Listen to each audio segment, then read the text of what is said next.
Assalamu alaikum. I am Faisal Kaleem. If you like my video, you can help me by subscribing my channel and share this video with your friends and other students. Thanks a lot and best of luck for your future. सबसे पहले है right sequence. ठीक है, ये आप पढ़ेंगे यहाँ पे राइट और लॉग इमीडिएट अपडेट्स के बारे में। और सबसे पहले हमारे पास राइट सीक्वेंस। ठीक है, कि आप जब कोई ऑपरेशन राइट करते हैं तो उससे वो आप किस तरह राइट करते हैं। So on encountering a write operation, the DBMS places an entry in the log file buffer mentioning the effect of the write operation। ठीक है, सिंपली इसने यहाँ पे राइट ऑपरेशन की एक एग्जांपल बताई है, x is equal to x plus 10। ठीक है, राइट x, तो x क्या होगा, before the addition operation is 23 and after the execution of operation it becomes 33। Simply इसने एक एडिशन यहाँ पे अप्लाई कर दी है, x की जो भी वैल्यू है इसने उसमें 10 प्लस कर दी है।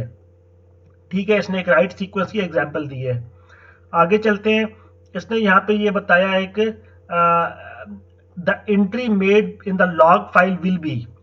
ठीक है, लॉग फाइल में एंट्री कैसे होगी, TNX33। ठीक है, तो ये इस तरह का सिंटैक्स होगा। अब इस एंट्री में TN क्या है, ट्रांजैक्शन की आइडेंटिटी को रिफ्लेक्ट करता है। X वो ऑब्जेक्ट है जो आपके पास अपडेट हो रहा है और 33 is the value that has to be placed in X। ठीक है, सिंपली एक इस तरह का सिंटैक्स है। TN ट्रांजैक्शन को रिफ्लेक्ट कर रहा है, X वो ऑब्जेक्ट है जिसको आप अपडेट कर रहे हैं, और 33 वो वैल्यू है जो कि आप X में प्लेस कर रहे हैं। ठीक है, इंपॉर्टेंट बात यहाँ पे इसने ये बात लिखी है कि log entry is made only for the write operation. ठीक है, ये भी ऑब्जेक्टिव वाइज इंपॉर्टेंट है, log entry only for write operation के राइट जो लॉग एंट्री है वो सिर्फ राइट ऑपरेशन के लिए होती है, रीड ऑपरेशन के लिए नहीं है। ठीक, जो बाकी असाइनमेंट ऑपरेशंस हैं, ठीक है, या मैथमेटिकल या रिलेशन ऑपरेशंस हैं, वो आपके पास रैम में एग्जीक्यूट होते हैं। ठीक है, रीड ऑपरेशन के लिए क्या है, value may be read from the disk or it may already be in RAM or cache.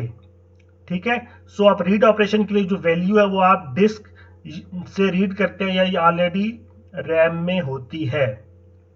ठीक हो गया, but the log entry results only from a write operation. ठीक है, तो ये इंपॉर्टेंट बात यहाँ पे ऑब्जेक्टिव वाइज भी इंपॉर्टेंट है। ठीक है, कि log entry applies only for write operation. आगे चलते हैं, ये थोड़ा इंपॉर्टेंट नहीं था इस वजह से इसको मैंने स्किप किया है। अब आ जाते हैं आप रिकवरी प्रोसीजर पे। ठीक है, सिंपली अब आपके पास कोई क्रैश होता है, डीबीएमएस आपका क्रैश कर जाता है, सो आपने उसको रिकवर कैसे करना है। ठीक है, ठीक है, अब रिकवरी मैनेजर है, ये आप क्या करेगा, ये recovery manager RM।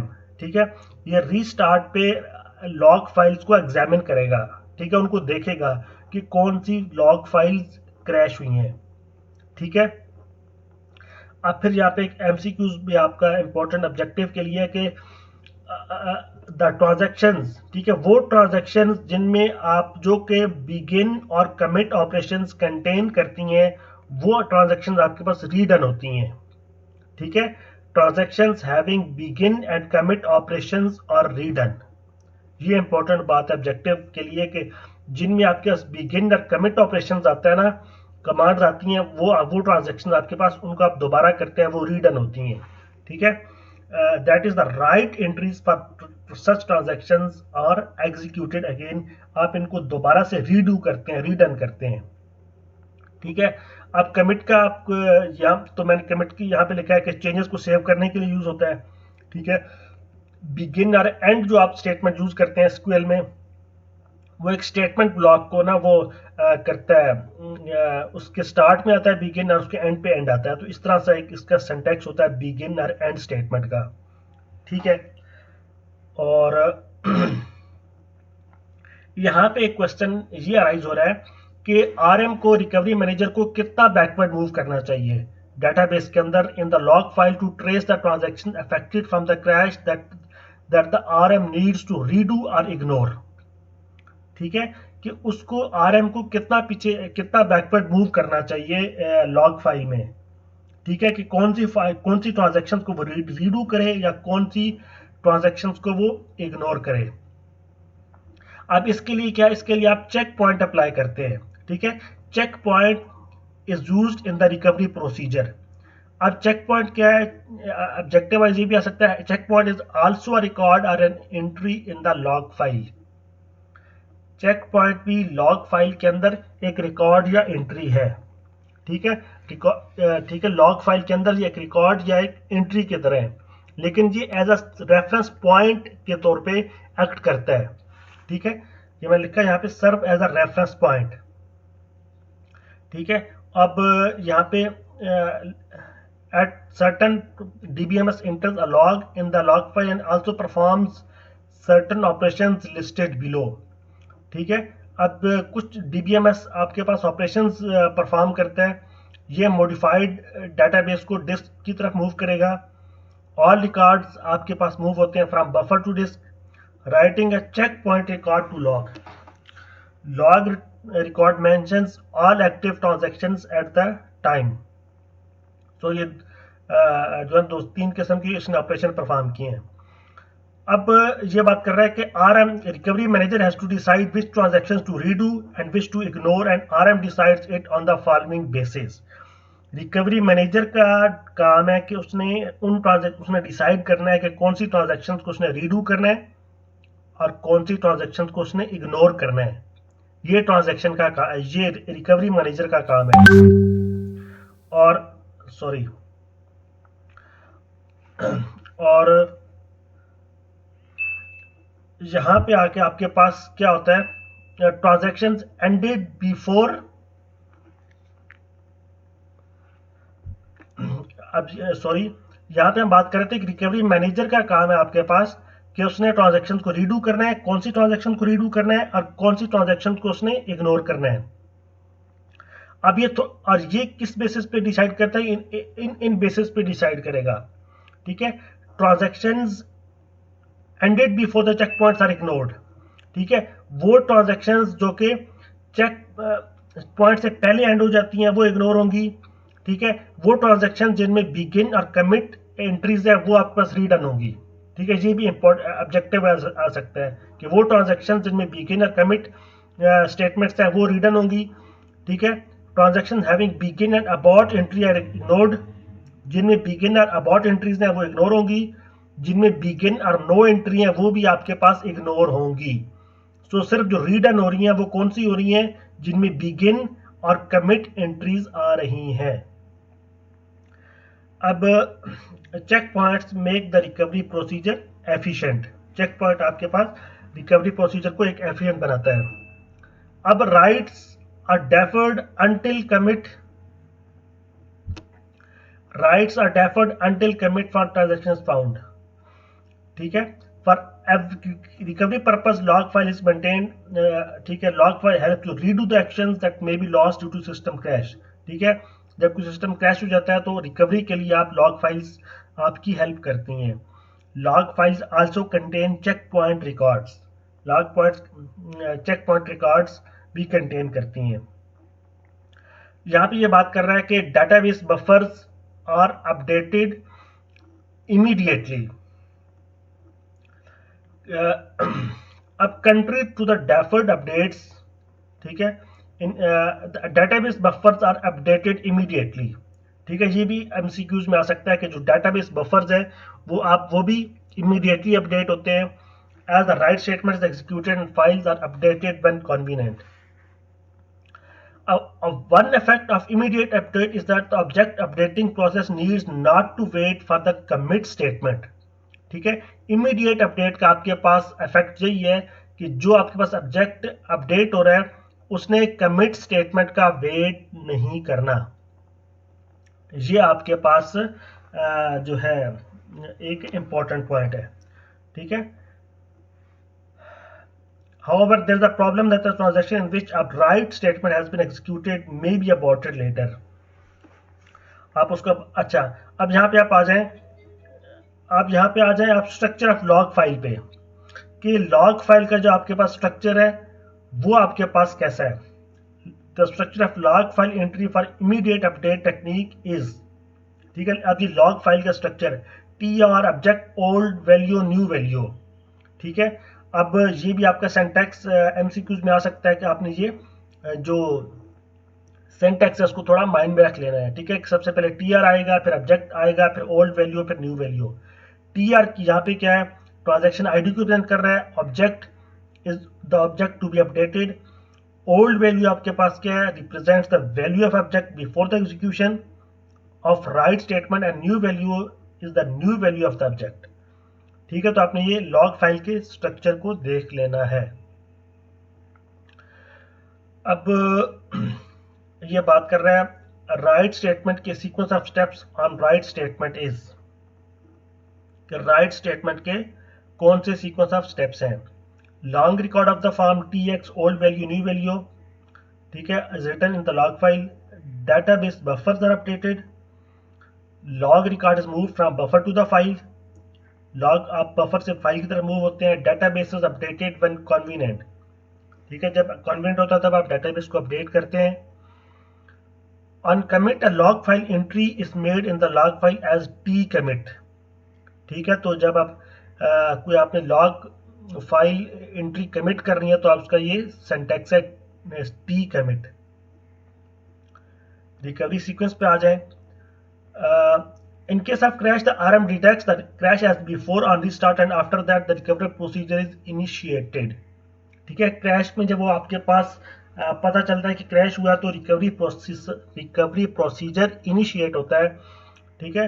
Redo process is performed by copying the new value of the object in the forward order. Redo जब आप प्रोसेस कैसे परफॉर्म होगा, आप कॉपी करेंगे new values in the forward order, ठीक है। ये भी ऑब्जेक्टिव वाइज आ सकता है, इंपॉर्टेंट है।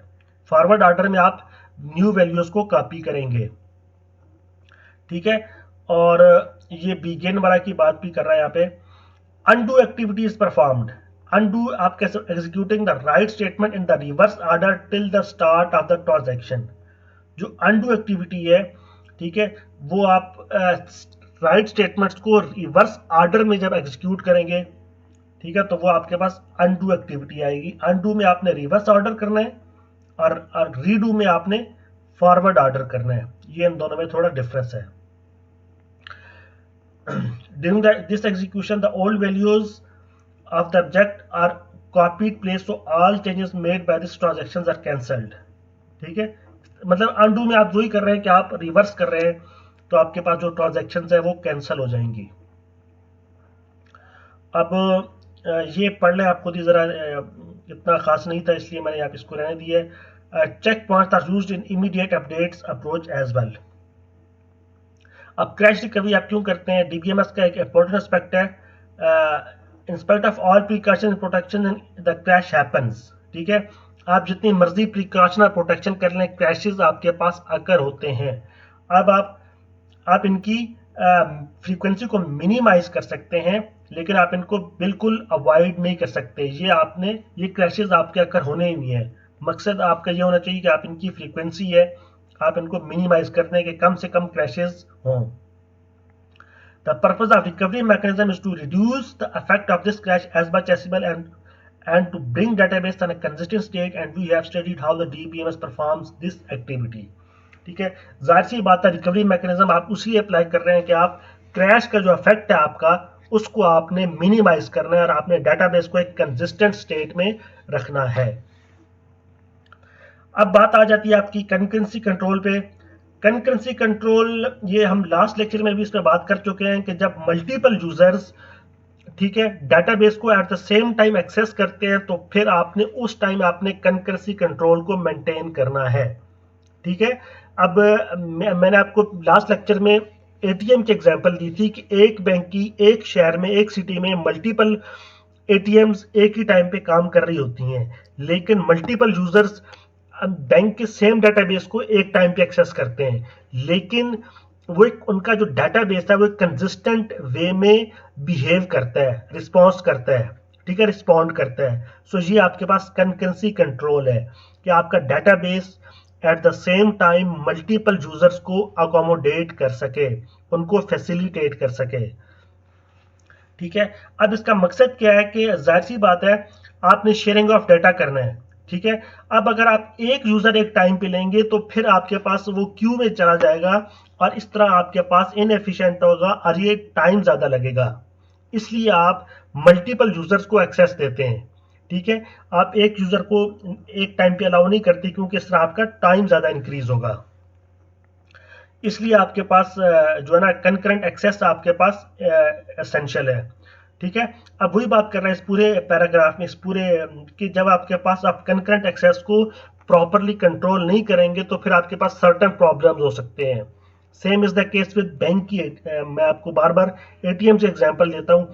ठीक है, सपोज मल्टीपल यूजर्स को वो सेम टाइम पे फैसिलिटेट नहीं कर रहा तो वो फिर आपके पास प्रॉब्लम्स अराइज होते हैं।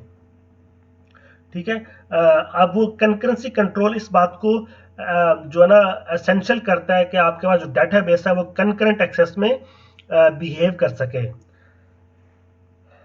ये बात कर रहे हैं यहाँ पे कि concurrency control only take care of the inconsistencies that may possible be encountered due to an concurrent access. Concurrent access की वजह से आपके पास जो इनकंसिस्टेंसी आती है, कंकरेंसी कंट्रोल सिर्फ उनको देखता है। बाकी जो इनकंसिस्टेंसी किसी और वजह से काज हो रही है वो आपके पास सीसी का कंसर्न नहीं है। CC stands for concurrency control. ठीक है, तो कंकरेंसी कंट्रोल ने सिर्फ उन्हीं इनकंसिस्टेंसीज को देखना है जो कि कंकरेंट एक्सेस की वजह से अराइज हो रही हैं। अब यहाँ पे बात करता है प्रॉब्लम्स कंकरेंट एक्सेस में क्या कौन कौन से प्रॉब्लम्स आ सकते हैं। ये भी शॉर्ट क्वेश्चन आ सकता है आपका। मैंने यहाँ पे लिखा है what are the problems that may be encountered due to concurrent access if not controlled properly. अगर आप उसको प्रॉपरली कंट्रोल नहीं करेंगे तो फिर आपके पास प्रॉब्लम्स आ सकते हैं। उसमें पहला लॉस्ट अपडेट प्रॉब्लम है, अनकमिटेड अपडेट प्रॉब्लम है और इनकंसिस्टेंट एनालिसिस प्रॉब्लम है। ठीक है, ये तीन प्रॉब्लम्स आपके पास उस टाइम अराइज होंगे जब आपके पास कंकरेंट एक्सेस आप उसको अच्छी तरह से मैनेज नहीं करेंगे। ठीक है, तो ये शॉर्ट क्वेश्चन आपका आ सकता है इस तरह। ये 3 पॉइंट्स आपने लिखने हैं। लास्ट अपडेट प्रॉब्लम तब होगा जब आपके पास मल्टीपल यूजर सेम ऑब्जेक्ट को अपडेट करेंगे। सो आपके पास लास्ट अपडेट प्रॉब्लम उस टाइम आएगा। इसने यहाँ पे एग्जांपल दी है। ठीक है, कॉलम बता के, टेबल बता के, और ये इसने यहाँ पे इसको थोड़ा ब्रीफ कर दिए, देख लिया। आप इसको खुद से देख सकते हैं, मैंने इसको जरा रहने दिया है। The problem occurred because concurrent access to the same object was not controlled properly। ठीक है, इस सेम ऑब्जेक्ट पे जब concurrent access अप्लाई नहीं हो रही थी, ठीक है, आप T1 या T1 टाइम पे, T2 टाइम पे आपके पास जब ये नहीं हो रहा था, सो आपके पास ये लॉस्ट अपडेट प्रॉब्लम उस टाइम अराइज हुआ है। समरी में आपके पास ये बात कर रहा है कि main tool used for recovery is the log file. ठीक है, रिकवरी में जो मेन टूल है वो आपके पास लॉग फाइल है। Structure of record stored in the different types of log file is almost the same. ठीक है, log file, different type of log files में जो रिकॉर्ड स्टोर होता है उनका स्ट्रक्चर सेम होता है। अब यहाँ पे थोड़ा ये भी आपका शॉर्ट क्वेश्चन आ सकता है, what are deferred and immediate update approaches difference. ठीक है, डेफर्ड और इमीडिएट अपडेट में क्या फर्क है। डेफर्ड अपडेट में क्या है, stores only the new value of the object in the log file. ठीक है, वो सिर्फ न्यू वैल्यू को स्टोर करेगा डेफर्ड अपडेट के केस में। जबकि इमीडिएट अपडेट जो होगा उसमें क्या होगा, stores the previous as well as new value of the object being updated. So ये आपके पास एक इमीडिएट अपडेट में ये फर्क है कि दोनों वैल्यूज आपके पास प्रीवियस और न्यू दोनों वैल्यूज स्टोर होती हैं, और डेफर्ड अपडेट में सिर्फ न्यू वैल्यू स्टोर होती है। ठीक है, सो ये यहाँ पे चैप्टर एंड हो रहा है, और हम नेक्स्ट जो चैप्टर है वो हम लेक्चर नंबर 44 देखेंगे। और आज के लेक्चर से रिलेटेड अगर आपको कोई क्वेश्चन है तो आप मुझे कमेंट में पूछ सकते हैं। तब तक इंशाल्लाह नेक्स्ट लेक्चर में आपसे मुलाकात होती है। तब तक के लिए अल्लाह हाफिज़।